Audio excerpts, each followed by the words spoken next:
Hi friends, আমি তোমাদের বন্ধু সংকেত। আমার ইউটিউব চ্যানেলে তোমাদেরকে স্বাগত।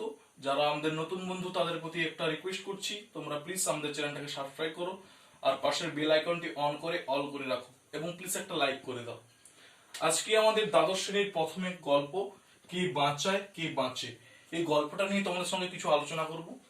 তোমরা প্রথমে গল্পের যে টাইটেল, মূল অংশটা একটু লক্ষ্য করো। কে বাঁচায় কে বাঁচে, এখানে দুটো ভিন্ন সিলেবেলের মাধ্যমে গল্পটা করা হয়েছে।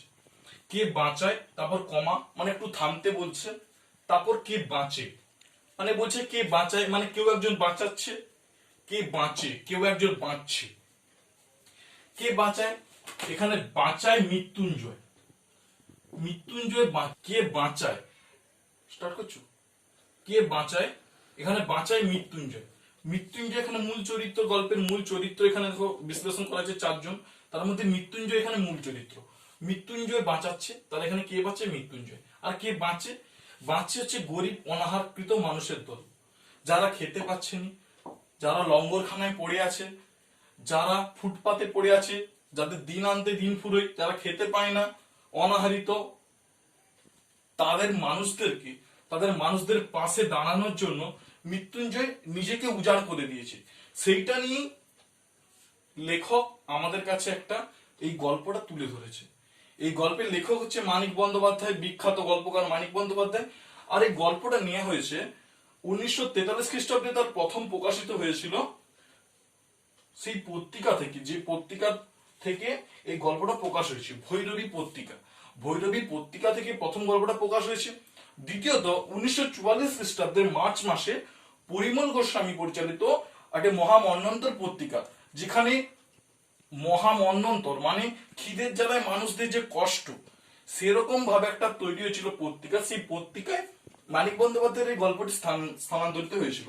তারপর লাস্ট আমাদের পর্ষদ থেকে যখন এটা সিলেক্ট করা হয় আমাদের সাবজেক্টের জন্য, আমাদের সিলেবাসের অন্তর্ভুক্ত করার জন্য, তখন এটা যুগান্তর চক্রবর্তীর সম্পাদনায় মানিক বন্দ্যোপাধ্যায়ের যে সর্বোচ্চ শ্রেষ্ঠ যে গল্প, যে সংকলন, তাতে স্থান দেওয়া হয়েছে।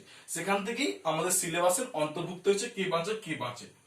এখানে আমাদের মূল চরিত্র যে আমি লিখেছি, তোমরা একটু নোট করে নাও বা দেখে নাও। মৃত্যুঞ্জয়, নিখিল, টুনমা ওরফে মৃত্যুঞ্জয়ের স্ত্রী এবং গরিব অনাহারকৃত মানুষের দল। মৃত্যুঞ্জয় একটা সাধারণ ব্যক্তি, সাধারণ একটা অফিসের কর্মচারী।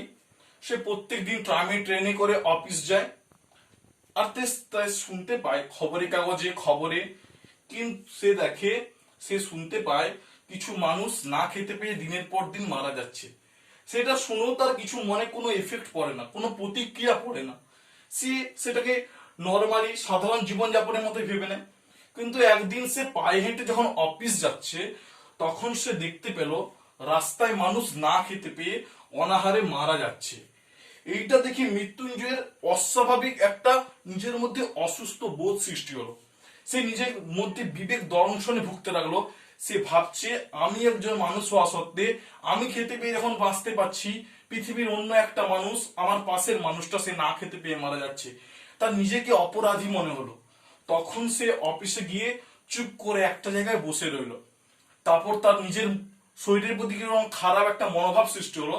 তারপর সে বাথরুমে গিয়ে বা ওয়াশরুমে গিয়ে সে নিজেকে ফ্রেশ করলো, বমি করলো। বমি করার পর সে যা খেয়ে এসেছিল সব তুলে দিল।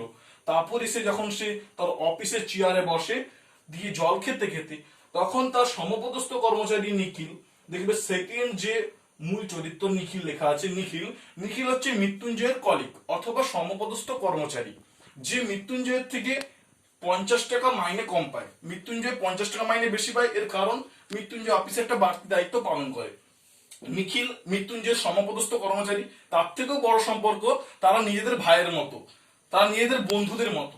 নিখিল এসে মৃত্যুঞ্জয়কে জিজ্ঞাসা করলো, তোমার অসুবিধা কি, তোমার কি শরীর খারাপ? মৃত্যুঞ্জয় কিছু বললো না। সেই জল খেতে খেতে দেয়ালের দিকে হাঁ করে তাকিয়ে রইল। এটা দেখে নিখিলেরও কিন্তু অস্বস্তি বোধ হলো। তার মনে হলো নিশ্চয়ই মৃত্যুঞ্জয়ের শরীর খারাপ। সে মৃত্যুঞ্জয়কে বারবার জিজ্ঞাসা করতে লাগলো, কিন্তু মৃত্যুঞ্জয় কিছু বললো না। তারপর হঠাৎ করে মৃত্যুঞ্জয় বলে উঠলো, মরে গেল না খেয়ে মরে গেল। এই লাইনটা তোমরা একটু কোটেট করে নেবে, মরে গেল না খেয়ে মরে গেল। নিখিল অবাক হয়ে গেল। নিখিল তখন বললো, কে মরে গেল, কে মরে গেল? ও ওই যে না খেতে পেয়ে মানুষগুলো, ফুটপাতে অনাহাকৃত মানুষগুলো না খেতে পেয়ে মরে গেল। তখন নিখিল বুঝতে পারলো মৃত্যুঞ্জয়ের মনের অবস্থাটা। সে মৃত্যুঞ্জয়কে বোঝাতে চেষ্টা করলো, কিন্তু মৃত্যুঞ্জয় কিছুতেই বুঝতে চাইলো না। সে সেদিন অফিস থেকে বাড়ি চলে গেল। তারপরে দিন মৃত্যুঞ্জয় এলো। এরকম করে মাসের পর মাস কাটতে থাকে। মাসের যে টাকা, সেই টাকাগুলো মৃত্যুঞ্জয় নিখিলের হাত দিয়ে রিলিফ ফান্ডে পাঠিয়ে দিতে চায়। নিখিল বোঝানোর চেষ্টা করে, তোমার পরিবারে 9 জন, তোমাকে তোমার রোজগারের টাকায় গোটা সংসার চলে। কিন্তু মৃত্যুঞ্জয় সে বোঝার চেষ্টা করে না। সে মনে করে তার এই সামান্য টাকা দিয়ে সেই অনাহার মানুষদেরকে খেতে দেবে, তারা বাঁচতে পারবে। কিন্তু মৃত্যুঞ্জয় বারবার থেকে বোঝানোর চেষ্টা করে এই সামান্য টাকা দিয়ে কিচ্ছু হবে না, কিচ্ছু হবে না টাকা দিয়ে। এই সামান্য টাকা দিয়ে কটা মানুষেরও পেট ভর্তি করানো যাবে না, যদি না কোনো বড় পদক্ষেপ সরকার থেকে নেওয়া হয়। কিন্তু মৃত্যুঞ্জয় তা বোঝার চেষ্টা করে না, তার রিলিফ ফান্ডে সব মাইনেটুকু দিয়ে দেয়। এবং 4 বেলা যে বাড়িতে খেত, 4 বেলার জায়গায় সে এখন 1 বেলা খায়। আর 1 বেলার খাবার সে আর তার স্ত্রী মিলে, সে আর তার স্ত্রী মানে অর্থাৎ টুনুর মা, এখানে যে তৃতীয় যে মূল চরিত্র টুনুর মা অর্থাৎ মৃত্যুঞ্জয় স্ত্রী, ওরা দুজন মিলে 4 বেলার খাবার তাদের প্রতিবেশীদেরকে, যারা খেতে পায় না তাদেরকে বিলিয়ে দেয়। এরকম করে দিন চলতে থাকে। এরকম দিন চলতে থাকায় মৃত্যুঞ্জয়ের শরীর ক্রমশ ভেঙে যায়। সে অসুস্থ হতে থাকে। সে অফিসে আসে, তার কাজকর্মে কোনো মন থাকে না। বকুনি খায় বকুনি খায় কর্মচারীদের কাছে। সে অফিসের বদলে এসে নদীর ধারে বসে থাকে, ফুটপাতের ধারে বসে থাকে, সেই লঙ্গরখানার মানুষদের কাছে গিয়ে, সেই না খেতে পাওয়া মানুষদের কাছে গিয়ে নিখিল তার অফিসে ছুটির পাওনা করিয়ে দেয়। নিখিল তার সঙ্গে কিছু সময় কাটায়, তার মনের কষ্টটা বোঝার চেষ্টা করে। এদিকে মৃত্যুঞ্জয়ের স্ত্রী নিখিলকে একদিন বাড়িতে ডাকে, দিয়ে তার সব কথা খুলে বলে, তাকে ভাই বলে সম্বোধন করে এবং বলে অফিসে কি করছে তাকে একটু সামলিয়ে রাখতে। কিন্তু নিখিলের কোনো কথা মৃত্যুঞ্জয় শুনতে চায় না। সে বুঝতে চায় না স্বাভাবিক ঘটনাটা কি। সে এখন আবেগে ভাসছে। সে সেই মানুষদের দলে পড়ে গেছে। সে নিজেকে নিজের সংসারের প্রতি আর আকৃষ্ট করতে পারছে না। সে এই মানুষদের দলে থাকতে চায়। সেই জন্য নিখিল তাকে বোঝানোর চেষ্টা করে। সেও বলতে থাকে আমিও আমার কিছু টাকা রিলিফ ফান্ডে বাঁচিয়ে দেই। কিন্তু নিখিল মৃত্যুঞ্জয় কোনো কথা না শুনে তার সব টাকা তাকে দিয়ে দিতে বলে। এবং শেষকৃতে আমরা দেখতে পাই এর ফলে মৃত্যুঞ্জয়ের স্ত্রী রোগা শরীর, তিনি না খেতে পেয়ে খুব কষ্ট পান এবং তার স্ত্রী সন্তানরা তারা খেতে না পেয়ে তারাও কাঁদো কাঁদো ভাব হয়ে যায়। এর ফলে আমরা একটা দুঃখের একটা সংসারের যে চিত্র এই মৃত্যুঞ্জয়ের সংসারে আমরা দেখতে পাই। মৃত্যুঞ্জয়ের কাজে অমনোযোগী হয়ে যাওয়ার ফলে তাকে চাকরি থেকে বরখাস্ত করা হয়। চাকরি থেকে বরখাস্ত করার পর মৃত্যুঞ্জয় আরো বেশি অসুস্থ হয়ে পড়ে। সে সবসময় ওই ফুটপাতের মানুষদের কাছে গিয়ে থাকে। একদিন দেখা যায় সে ওই ফুটপাতের মানুষদের কাছে গিয়ে রয়ে গেল। সে আর বাড়ি ফিরে এলো না। সেই মানুষদের কাছে গিয়ে তারা ছেঁড়া কাপড় পরে তাদের সঙ্গে একসঙ্গে থাকতে শুরু করলো। তার সংসারের প্রতি আর কোনো টান এলো না।